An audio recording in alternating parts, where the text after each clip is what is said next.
Hey guys, it's Jared here from OzPitmasters and HowLowCanYouSlow.com. Today we are looking at the third video in our pancetta series, which is using the Umai Dry Artisan meat bags.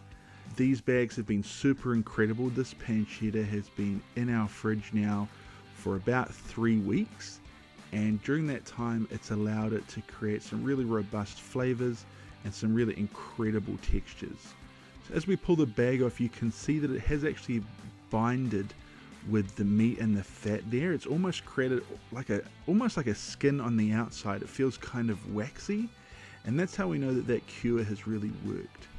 You can see when you look at it that there's some real change in the color and texture of that meat, which tells us that the cure and that aging has really done a good job and really increased that flavor profile there.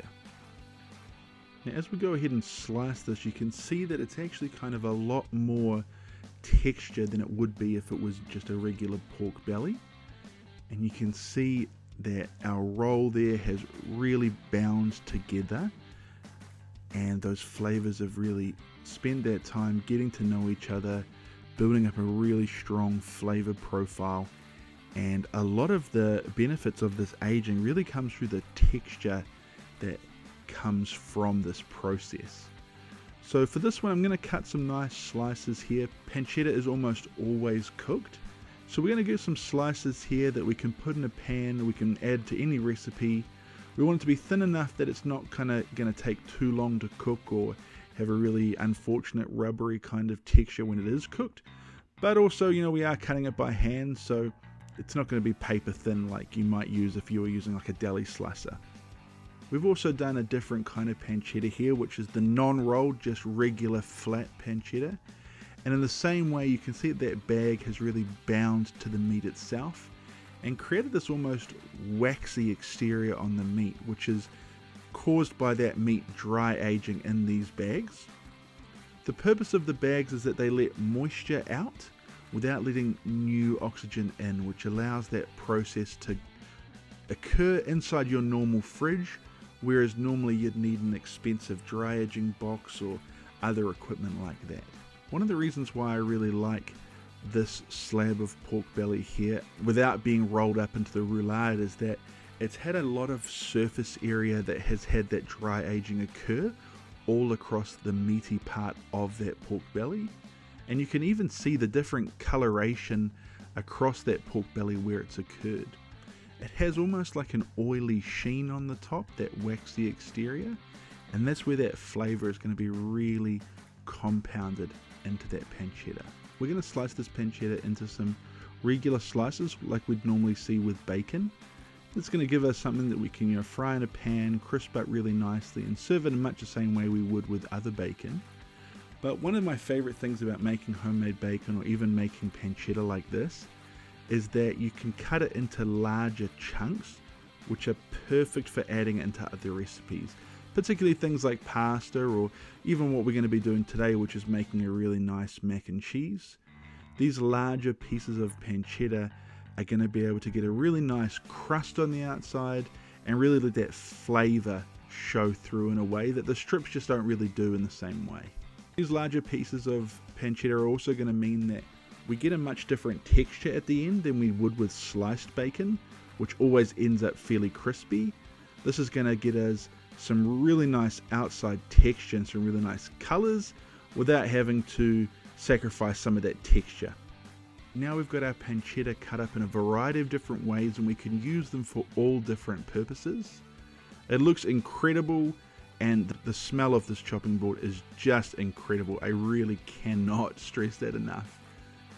So for the recipe that we're working on today, I'm going to go ahead and add our chopped up pancetta cubes into this cast iron frying pan, and I'm going to cook it until I've got a really nice golden outside, a nice crust on the outside of this pancetta, so that when we're going to add it into our mac and cheese in just a moment, all of that flavor from that crust and from this cooking process is going to be added to that there as well. Technically, you probably could put them in just as they are and they would cook as part of the regular mac and cheese cook process. But if we were to do that, we really would miss out on a lot of that texture and flavor that comes through, giving it that nice sear on the outside. So after a few minutes of cooking, we can really see the difference that has made. Color on that just looks so incredible. One of the biggest troubles that I had with this recipe is that I was eating these little pieces of pancetta while I was cooking up the rest of the mac and cheese recipe. They are so good.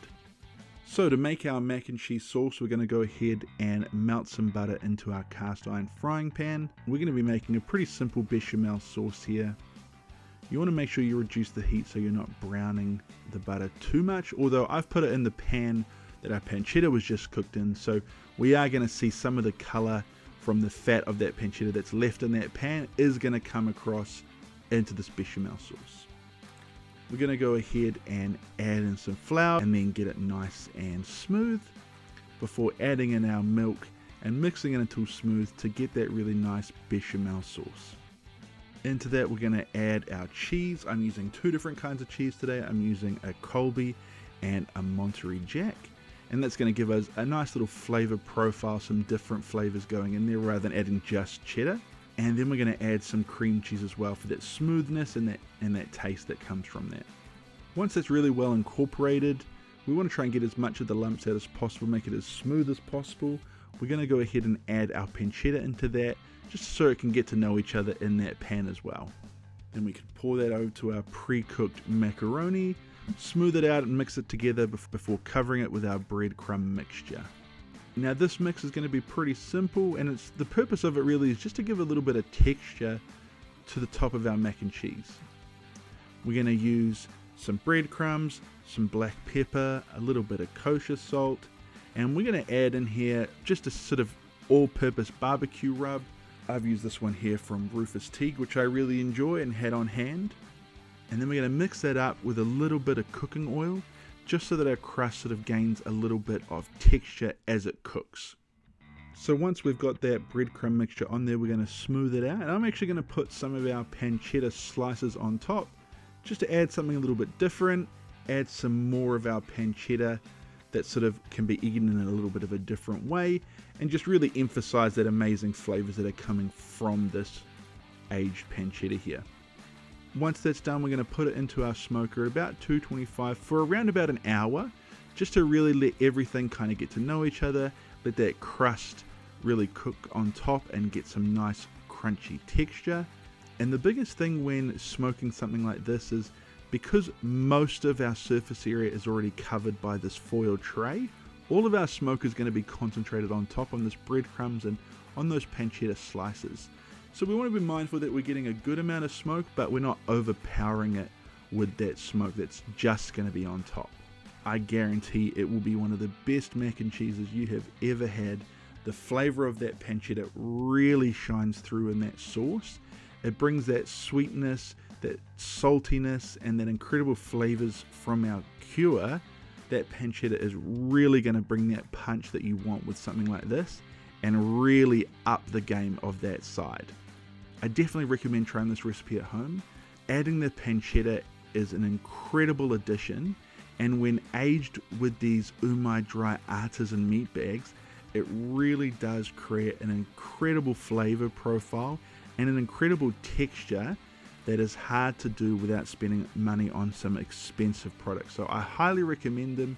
Head across to umaidry.com and pick up some for yourself and get amongst it, create some pancetta or some other charcuterie at home, and make sure you tag me because I'd love to see your creations at home.